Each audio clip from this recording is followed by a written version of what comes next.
श्री स्वामी समर्थ. जय जय स्वामी समर्थ. आजच्या व्हिडिओमध्ये आपण नियती आणि राजा धीर वर्मा यांची गोष्ट पाहणार आहोत. नियतीचे अटळ सत्य म्हणजे नेमके काय ते आपण पाहूया. चला तर मग व्हिडिओला सुरुवात करूया. आपण नशिबाशी लढून कधीही जिंकू शकणार नाही. आपल्या नशिबात जे काही लिहिले आहे तेच आपल्याला स्वीकारावे लागेल. मनुष्य कितीही चालाकी करो, पण योग्य वेळ आल्यावर त्याला सर्व सत्य समजेल. जे नशिबात लिहिले आहे ते निश्चितच होऊन राहील. राजा असो वा रंक, प्रत्येक जण नियतीसमोर झुकेल. अनेकांना आपल्या नशिबाच्या रेषा मिटवाव्याशा वाटतात, पण विधात्याचा नियम म्हणजेच विधी का विधान कोणीही टाळू शकत नाही. या विचारांचा अर्थ असा आहे की पक्षी कितीही उंच उडाला तरी त्याला परत झाडाच्या फांदीवर यावेच लागते. त्याचप्रमाणे राजा असो वा फकीर, प्रत्येकाला हे समजून घ्यावे लागेल की नशिबापेक्षा जास्त काहीही मिळू शकत नाही. नियतीसमोर कोणीही टिकू शकले नाही. अनेकांनी स्वतःचे नशीब स्वतः लिहिण्याचा विचार केला, पण विधात्याच्या लेखनातून कोणीही वाचू शकले नाही. ज्या व्यक्तीने तुम्हाला अडचणीत सोडले तिला तुम्ही किनाऱ्यावर पोहोचलात की नाही हे जाणून घेण्याचा कोणताही हक्क नाही. ही कथा राजा धीर वर्मा आणि त्यांच्या 2 राजकन्यांची आहे. रत्नावतीपूर हे अत्यंत सुंदर आणि समृद्ध राज्य होते. तेथील राजा धीर वर्मा हे अत्यंत दयाळू आणि नेक हृदयाचे शासक होते. राजा धीर वर्मा यांना 2 कन्या होत्या. राजाच्या दोन्ही कन्या अतिशय सुंदर होत्या, परंतु जी मोठी राजकन्या होती ती केवळ सुंदरच नव्हती, तर ती खूप समजूतदारही होती. मोठ्या राजकन्येचे नाव होते रुक्मती आणि छोट्या राजकन्येचे नाव होते उजाला. राजाच्या पहिल्या राणीचे निधन झाले होते. जेव्हा राणीचा मृत्यू झाला तेव्हा दोन्ही मुली खूप लहान होत्या. राणीच्या निधनानंतर त्यांच्या पालनपोषणाची संपूर्ण जबाबदारी राजा धीर वर्मा यांच्यावर आली. ते आपल्या मुलींवर अत्यंत प्रेम करत होते आणि त्यांच्या प्रत्येक गरजेची काळजी घेत होते. ते त्यांच्यासाठी स्वादिष्ट भोजन बनवून घेत असत आणि उत्तम वस्त्रांची व्यवस्था करत. राजाचे सर्व प्रेम आणि काळजी असूनही दोन्ही राजकन्यांना त्यांच्या आईची खूप आठवण यायची. जेव्हा कधी त्यांना आईची आठवण सतावायची तेव्हा त्या दोघी आपल्या आईच्या स्मृतिशिलावर म्हणजेच स्मृती स्मारकावर जात असत. एके दिवशी छोटी राजकन्या म्हणाली, दीदी, मला आईची खूप आठवण येत आहे. तेव्हा मोठी राजकन्या रुक्मती तिला म्हणाली, चल बहीण, आपण आईच्या स्मृतिशिलावर जाऊया. एवढे बोलून त्या दोघी बहिणी आपल्या आईच्या समाधीकडे जाऊ लागल्या. राजकन्यांच्या आईची स्मृतिशिला एका शांत वनप्रदेशात स्थित होती. काही अंतर चालून गेल्यानंतर त्या दोघी तिथे पोहोचत असत आणि आईच्या आठवणींमध्ये हरवून जात असत.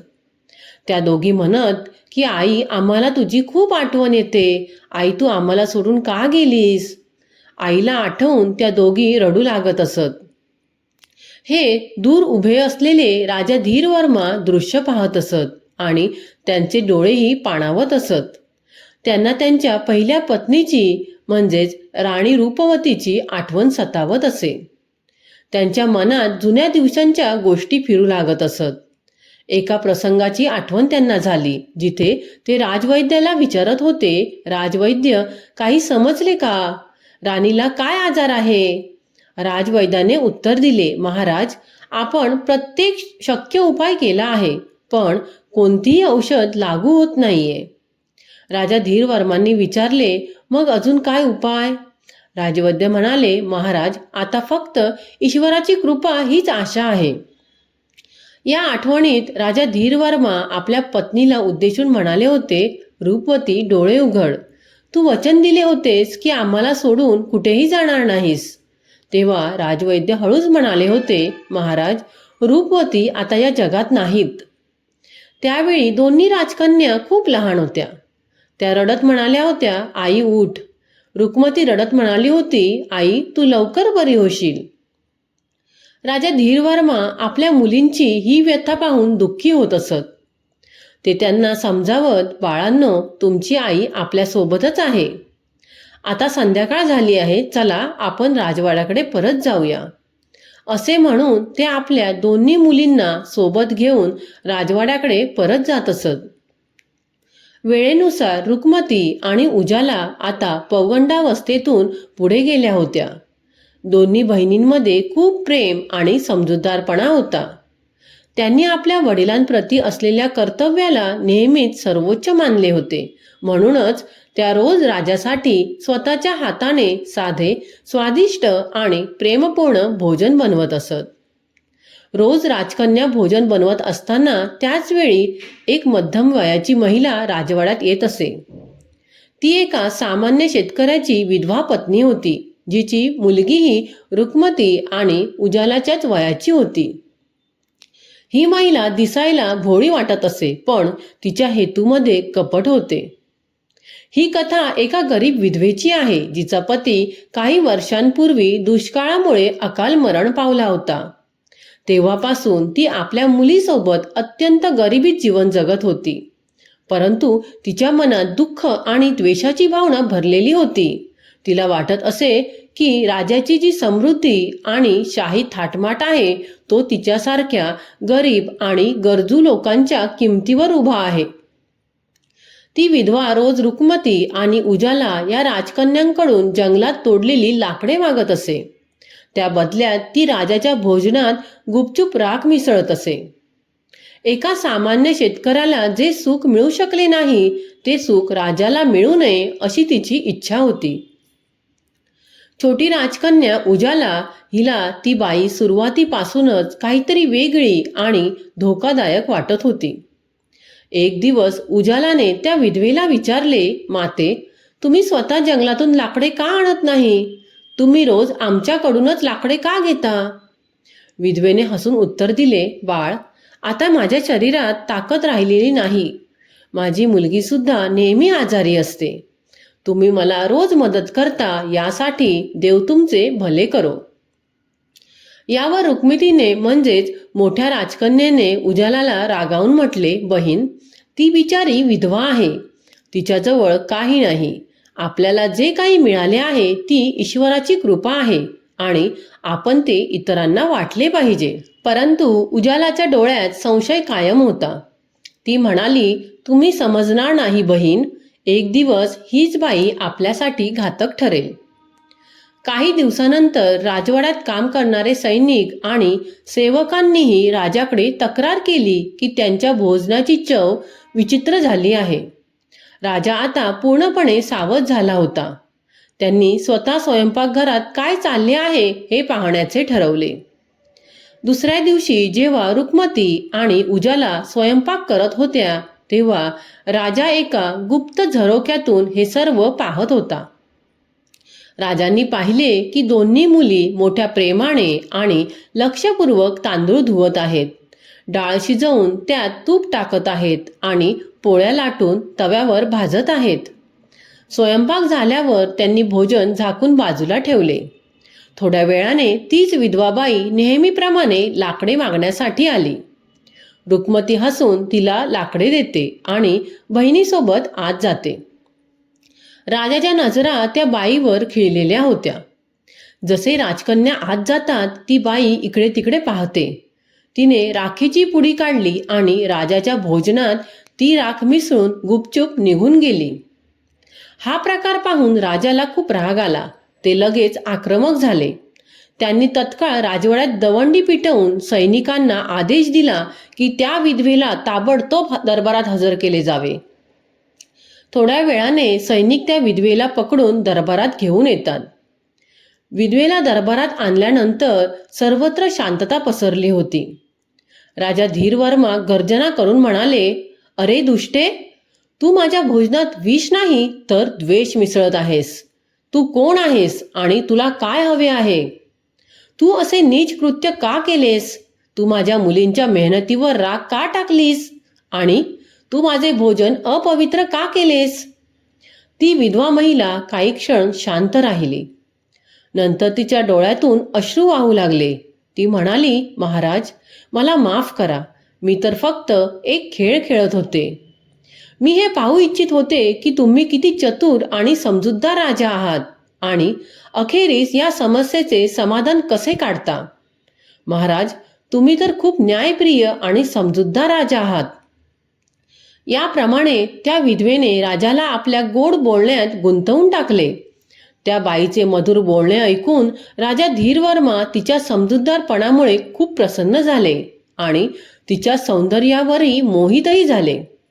राजाने त्या विधवेला शिक्षा करण्याऐवजी तिला आपली राणी बनवण्याचा निर्णय घेतला आणि तिच्याशी विवाह देखील केला. आता ती विधवा महिला राणी बनली होती. राजाची ही दुसरी पत्नी, जी आता रुक्मती आणि उजालाची सावत्र आई बनली होती, ती त्या दोघींना अजिबात पसंत करत नव्हती. उजाला या विवाहामुळे अजिबात खुश नव्हती. उजाला हे सत्य समजून चुकली होती की ती विधवा महिला जेवणामध्ये राख म्हणूनच मिसळत होती, जेणेकरून ती रुक्मती आणि उजालाला राजाच्या नजरेतून खाली पाडू शकेल. तिला राणी बनून या राजवाड्यात प्रवेश करायचा होता आणि ती यात यशस्वी झाली होती. ती आपल्या मुलीलाही सोबत राजवाड्यात घेऊन आली होती. ती नवी राणी म्हणजे सावत्र आई आता विचार करत होती की रुक्मती आणि उजाला यांना कोणत्याही प्रकारे राजवाड्यातून बाहेर पाडलं पाहिजे, जेणेकरून सारी धनसंपत्ती तिच्या मुलीला मिळेल. नवीन राणीला सर्व मान सन्मान तिच्या मुलीलाच मिळावा असे वाटत होते. पण राजा धीरवर्मा रुक्मती आणि उजालावर खूप प्रेम करत होते आणि ते आपल्या मुलींना अजिबात दुःखी पाहू शकत नव्हते. दुसरीकडे नवीन राणी रुक्मती आणि उजाला यांना नेहमी दुःखी करण्यासाठी नवनवीन युक्ती शोधत राहायची. ती त्यांना दिवसभर कामामध्ये गुंतवून ठेवत असे. वेळ जसा पुढे गेला तसतसे राणीने रुक्मती आणि उजालाला जेवण देणेही कमी करून टाकले होते. नवीन राणी म्हणजेच सावत्र आई आपल्या क्रूर हेतूने रुक्मती आणि उजाला यांना उपाशी ठेवत होती, जेणेकरून त्या दोघी आजारी पडून त्यांचा मृत्यू व्हावा आणि त्यांची सारी संपत्ती तिच्या स्वतःच्या मुलीला मिळावी. एके दिवशी रुक्मती आणि उजाला यांनी सेवकाकडून त्यांच्यासाठी भोजन आणण्यास सांगितले. सेवकाने ठीक आहे महाराणी असे म्हटले. सेवकाने भोजन आणले तेव्हा रुक्मती म्हणाली की हे तर खूप कमी भोजन आहे आणि आम्ही सकाळपासून काहीही खाल्लेले नाही. सेवकाने अधिक भोजन आणण्याची तयारी दाखवली. तेवढ्यात नवी राणी तिथे आली आणि म्हणाली, सेवक, अधिक भोजन आणण्याची काही आवश्यकता नाही. या दोघींसाठी एवढे भोजन पुरेसे आहे. हे ऐकून रुक्मती आणि उजाला दुःखी झाल्या आणि तेथून निघून गेल्या.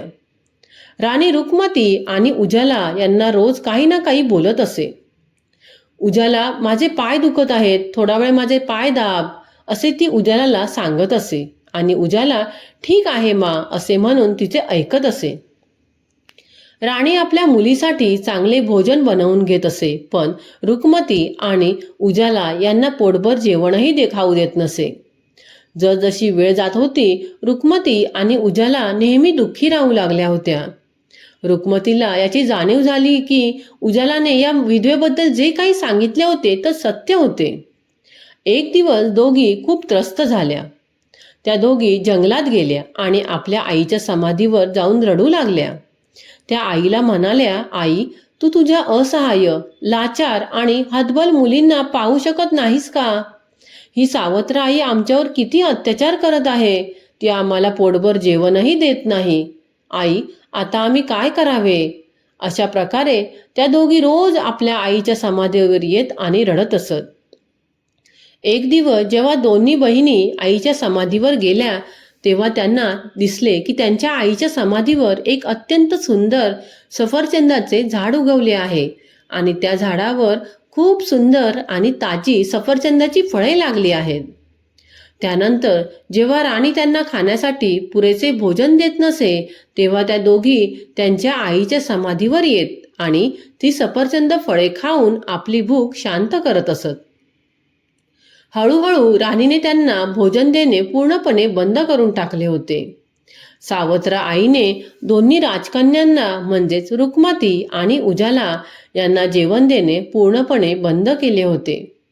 त्यामुळे त्या दोन्ही बहिणी फक्त सफरचंदाची फळे खाऊनच जगू लागल्या होत्या. ते सफरचंदाचे झाड खरोखरच एक अद्भुत झाड होते. त्या झाडावरून जेवढी फळे तोडली जात, दुसऱ्या दिवशी त्यापेक्षा जास्त सुंदर आणि स्वादिष्ट फळे त्यावर लागत असत. ही फळे रुक्मती आणि उजाला यांच्या भोजनासाठी पुरेशी ठरत होती. इकडे राणी मनात विचार करत होती की मी या दोन्ही बहिणींना खाण्यासाठी काहीही देत नाही. मी त्यांना इतके दुःखी करते, तरीही त्या दोघी इतक्या सुंदर आणि स्वस्त कशा दिसत आहेत. मला वाटले होते की असे केल्याने त्या दोघी आजारी पडतील आणि त्यांचा मृत्यू होईल. मग यामागचे रहस्य मला जाणून घ्यावेच लागेल. तिने आपली मुलगी अमृताला बोलावले आणि म्हणाली, अमृता, मी रुक्मती आणि उजाला यांना काहीही खायला देत नाही, तरी त्या जिवंत आणि स्वस्थ आहेत. तू जा आणि त्या दोघींवर नजर ठेव. यामागचे रहस्य काय आहे ते शोध. अमृता म्हणाली, ठीक आहे आई, मी आत्ताच जाते आणि त्यांच्यावर नजर ठेवते. अमृता रुक्मती आणि उजालाचा पाठलाग करत जंगलाच्या दिशेने निघाली. थोड्या दूर चालल्यानंतर तिने पाहिले की रुक्मती आणि उजाला एका समाधीजवळ पोहोचल्या. त्या समाधीच्या वर एक खूप सुंदर झाड उगवले होते. अमृताने पाहिले की रुक्मती आणि उजाला त्या झाडाची पिकलेली फळे तोडून एकत्र करत आहेत. तेवढ्यात उजालाची नजर अमृतावर पडली. उजालाने रुक्मतीला सांगितले, रुक्मती, ही अमृता आपला पाठलाग करत आहे. चल, आपण दोघी मिळून तिला येथून हाकलून लावू आणि ही सर्व सफरचंदे लपवून टाकू. अन्यथा ही सर्व गोष्टी आपल्या सावत्र आईला सांगेल आणि आपल्यासाठी खूप मोठी समस्या निर्माण करू शकते. उजालाचे बोलणे ऐकून रुक्मती म्हणाली, उजाला, तू इतका जास्त विचार का करत आहेस? ही अमृता तर निर्दोष आहे. आपली सावत्र आई आपल्याला त्रास देते, तर यात तिचा काय दोष? असे म्हणून रुक्मतीने अमृताला आपल्याजवळ बोलवले आणि तिला खाण्यासाठी एक सफरचंद दिले. अमृता सफरचंद घेऊन राजवाड्यात परत आली. तिने आपल्या आईला सांगितले, आई, त्या दोघी भुकेला राहत नाहीत. त्यांच्या आईच्या समाधीवर एक सफरचंदाचे झाड उगवले आहे. त्या दोघी त्या झाडावरून फळे तोडून खातात आणि त्या झाडाची फळे खूपच अद्भुत आहेत. इतके गोड फळ मी माझ्या जीवनात आजपर्यंत खाल्लेले नाही. मुलीच्या तोंडातून असे बोल ऐकून राणी खूप क्रोधित झाली. आपल्या मुलीकडून सफरचंदाच्या झाडाचे रहस्य ऐकून राणी खूप क्रोधित झाली होती. तिने मनातल्या मनात ठरवले की मला त्या सफरचंदाच्या झाडाला तोडून टाकावे लागेल. एवढे बोलून राणी आपल्या कक्षात गेली आणि तिने एका सेविकेला आवाज दिला. ती म्हणाली, महाराजांना सांग की राणीने तुम्हाला त्यांच्या कक्षात बोलवले आहे. त्यांना सांगा की राणीची तब्येत ठीक नाहीये. राणीचा आदेश ऐकून सेविका महाराजांकडे गेली आणि त्यांना राणीच्या तब्येतीबद्दल सांगितले. आपल्या पहिल्या पत्नीचा मृत्यू देखील आजारपणामुळे झाला होता, म्हणून राणीच्या तब्येतीबद्दल ऐकून राजा घाबरले.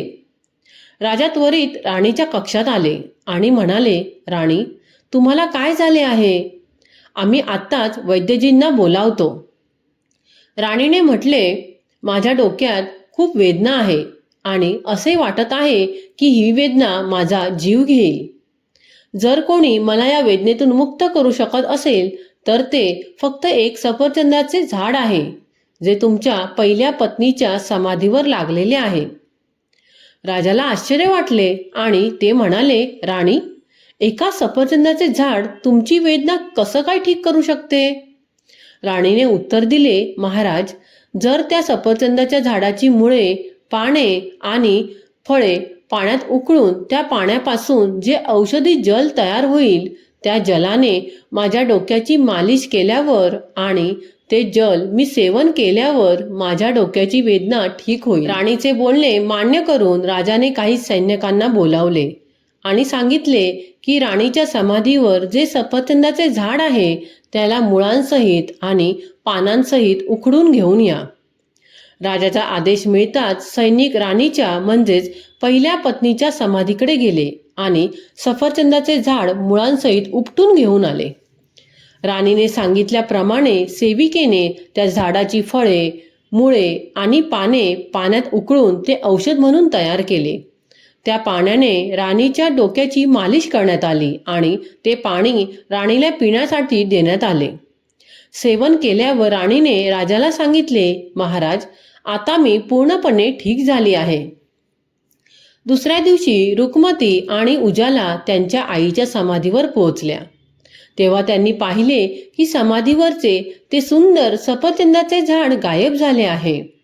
हे पाहून रुक्मती आणि उजाला दुःखी झाल्या आणि रडू लागल्या. बहीण, आता तर हे सफरचंदाचे झाडही गायब झाले. आता आपण काय खाणार? सफरचंदाचे झाड गायब झाल्यामुळे रुक्मती आणि उजाला भुकेल्या राहू लागल्या होत्या, कारण राणीने त्यांच्यासाठी भोजन बनवणेही बंद केले होते. त्या दोघी रोज आपल्या आईच्या समाधीवर जात असत आणि दुःखी होऊन रडत असत. एका सकाळी जेव्हा त्या दोघी त्यांच्या आईच्या समाधीवर पोचल्या तेव्हा त्यांनी पाहिले की त्यांच्या आईच्या समाधीवर एक छोटीशी कुटीर म्हणजेच झोपडी बांधलेली आहे. आईच्या समाधीवर झोपडी पाहून रुक्मती आणि उजाला खूप आनंदित झाल्या. त्या झोपडीमध्ये एका टोपलीत बोरफळे ठेवलेली होती. हे पाहून दोघी बहिणींनी टोपलीतून बोरफळे काढून खाल्ली, जी खूपच स्वादिष्ट होती. आता दररोज असेच घडू लागले. रुक्मती आणि उजाला जंगलात जात आणि आईच्या समाधीवरील झोपडीमध्ये त्यांना बोरफळांनी भरलेली टोपली मिळत असे. सफरचंदाचे झाड उपटून टाकल्यावरही रुक्मती आणि उजालाची तब्येत पहिल्यासारखीच स्वस्थ पाहून राणी चिंतेत पडली. राणी पुन्हा अमृताजवळ गेली आणि म्हणाली, मला माहीत नाही की काय चालले आहे. मी ते सफरचंदाचे झाड उपटून टाकले, तरीही रुक्मती आणि उजाला इतक्या स्वस्थ कशा आहेत? कारण मी त्यांना अजिबात भोजन देत नाहीये, तरीही त्या खातात काय? अमृता, तू पुन्हा त्यांचा पाठलाग कर आणि त्या काय खातात ते शोधून काढ. दुसऱ्या सकाळी रुक्मती आणि उजाला त्यांच्या आईच्या समाधीवर गेल्या. जेव्हा त्या झोपडीमध्ये जात होत्या तेव्हा उजालाची नजर अमृतावर पडली, जी लपून त्यांच्यावर नजर ठेवत होती. उजाला रुक्मितीला म्हणाली, अमृता पुन्हा येथे आली आहे आणि ती आपल्यावर नजर ठेवत आहे. चल, आपण ही झोपडी झाकून टाकू, जेणेकरून ती झोपडीच्या आत काय आहे ते पाहू शकणार नाही. जर आपण तिला या टोपलीतील फळे दिली तर ती नक्कीच आपल्या सावत्र आईला सांगेल आणि आपली सावत्र आई पुन्हा काहीतरी षडयंत्र रचेल. तेव्हा रुक्मती म्हणाली, नाही बहीण, तू अमृताला चुकीचे समजत आहेस. यात तिचा कोणताही दोष नाही. अमृता लगेच राजवाड्यात परत आली आणि तिने आपल्या आईला झोपडीबद्दल सांगितले. जेव्हा राणीला झोपडीची गोष्ट समजली तेव्हा ती खूप क्रोधित झाली. तिने त्वरित सैनिकांना बोलावले आणि आदेश दिला, तुम्ही आत्ताच जा आणि राणीच्या समाधीवर जी झोपडी बांधलेली आहे तिला जाळून नष्ट करा. सैनिक त्वरित तेथून निघाले आणि समाधीवर बांधलेल्या झोपडीला आग लावली, ज्यामुळे ती झोपडी जळून नष्ट झाली. यावरही राणीचे समाधान झाले नाही. तिने आजारी पडल्याचे नाटक करून ती आपल्या कक्षात पडून राहिली. महाराजांना बोलावण्यात आले. राजा राणीला म्हणाले, राणी, अखेर तुम्हाला काय झाले आहे? तुम्ही इतके दिवस आजारी का दिसत आहात? राणीने उत्तर दिले, महाराज, आम्हाला खूप गुदमरल्यासारखे होत आहे. असे वाटत आहे की लवकरच आमचे प्राण निघून जातील. राजा म्हणाले, माझे साम्राज्य जरी विकावे लागले तरी मी तुमचा आजार बरा करण्यासाठी चांगले वैद्य दाखवीन आणि तुम्ही लवकरच पूर्णपणे ठीक व्हाल. आता राजाला घाबरलेले पाहून राणी म्हणाली, इतके काही करण्याची गरज नाही. महाराज, माझे जीवन तर आपले एक छोटेसे कार्यच वाचवू शकते. त्यानंतर ती राजाला वचन देण्यास म्हणाली की ती जे मागेल ते त्यांनी अवश्य पूर्ण करावे. राजा धीरवर्मा वचनबद्ध झाले आणि म्हणाले, मी नक्कीच पूर्ण करेन. तू सांग, सांग तर खरी, मी ते अवश्य पूर्ण करेन. मी तुम्हाला वचन देतो. तेव्हा राणीने आपली मागणी राजासमोर ठेवली. ती म्हणाली, माझे जीवन वाचवण्यासाठी रुक्मती आणि उजाला यांची हत्या करावी लागेल. त्यांची हत्या केल्यानंतर त्यांचे रक्त माझ्या डोक्यावर आणि तळहातांवर लावले जावे. अशा प्रकारे त्यांच्या मृत्यूमुळे माझे जीवन वाचेल.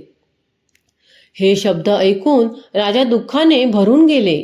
त्यांच्या पायाखालची जमीनच जणू नाहीशी झाली होती. पण राजा वचनबद्ध असल्यामुळे हतबल झाले होते. मात्र ते आपल्या मुलींवरही खूप प्रेम करत होते, म्हणून ते त्यांच्या शोधात राजवाड्यातून निघाले. राजा आपल्या पहिली पत्नीच्या समाधीवर पोचले, जिथे रुक्मती आणि उजाला बसलेल्या होत्या. राजा त्यांच्याजवळ पोचले तेव्हा त्यांनी पाहिले की दोघी आईच्या समाधीजवळ बसून रडत होत्या. आपल्या मुलींची अशी अवस्था पाहून राजाचे हृदय कापून उठले.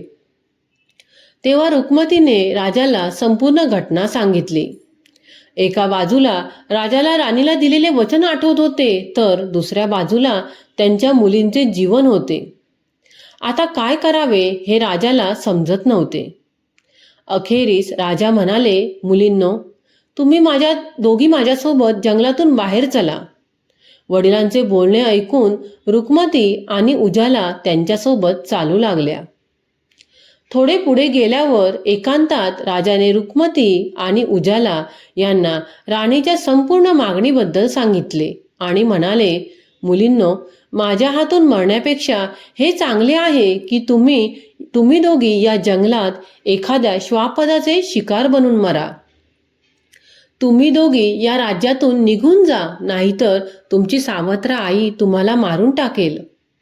राजाने त्यांना सांगितले की सर्वांना त्यांच्या नशिबाचेच फळ मिळते. जर तुमच्या नशिबात सुख भोगणे लिहिले असेल तर ते तुम्हाला नक्कीच मिळेल. राजाने आपल्या मुलींना माफ करण्याची विनंती केली आणि हे ईश्वर, माझ्या मुलींचे रक्षण कर असे म्हणून ते रडत तिथून निघून गेले. रस्त्यात त्यांनी एका हरणाला मारले आणि त्याचे रक्त घेऊन ते राजवाड्यात परत आले. त्यांनी त्या हरणाचे रक्त राणीच्या डोक्यावर आणि तळहातावर लावले. राणीला वाटले की राजाने खरंच तिच्या दोन्ही मुलींना मारून टाकले आहे. दुसरीकडे जेव्हा राजा दोन्ही राजकन्यांना जंगलात सोडून परत गेले तेव्हा रुक्मती आणि उजाला पूर्णपणे तुटल्या होत्या. त्या एका मोठ्या झाडाखाली बसून ढसाढसा रडू लागल्या. अंधार गडद होत चालला होता आणि जंगलात जंगली श्वापदांचे भीतीदायक आवाज घुमू लागले होते. जंगलात अंधार गडद होऊ लागल्याने आणि जंगली श्वापदांचे आवाज ऐकू आल्याने दोन्ही राजकन्या खूप घाबरल्या होत्या. रुक्मतीने उजालाला घट्ट पकडून धीर दिला आणि म्हटले, घाबरू नकोस बहीण, काहीतरी मार्ग नक्कीच निघेल. त्या दोघी एकमेकींना दिलासा देत होत्या. त्या जंगलात शेजारच्या राज्याचे 2 राजकुमार, वीरप्रसाद म्हणजे मोठा राजकुमार आणि आर्यवीर म्हणजे छोटा राजकुमार शिकार करण्यासाठी आला होता.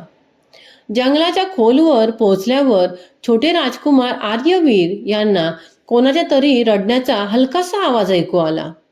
त्यांनी आपल्या मोठ्या भावाला सांगितले, भैया, मला वाटते कोणीतरी अडचणीत आहे. दोघेही त्वरित त्या दिशेने निघाले. थोड्याच अंतरावर त्यांना रुक्मती आणि उजाला दिसल्या, ज्या एका झाडाखाली बसून रडत होत्या. दोन्ही राजकुमारांनी घोड्यावरून उतरून त्यांना विचारले, हे सुंदरींनो, तुम्ही दोघी कोण आहात आणि या भयंकर जंगलात एकट्या काय करत आहात? रुक्मतीने कापऱ्या आवाजात त्यांना सावत्र आईचे अत्याचार, वडिलांचे हतबल होणे आणि जंगलात सोडल्याची वेदना यासह संपूर्ण कहाणी सांगितली. त्यांची करुण कहाणी ऐकून दोन्ही राजकुमारांच्या डोळ्यात पाणी आले.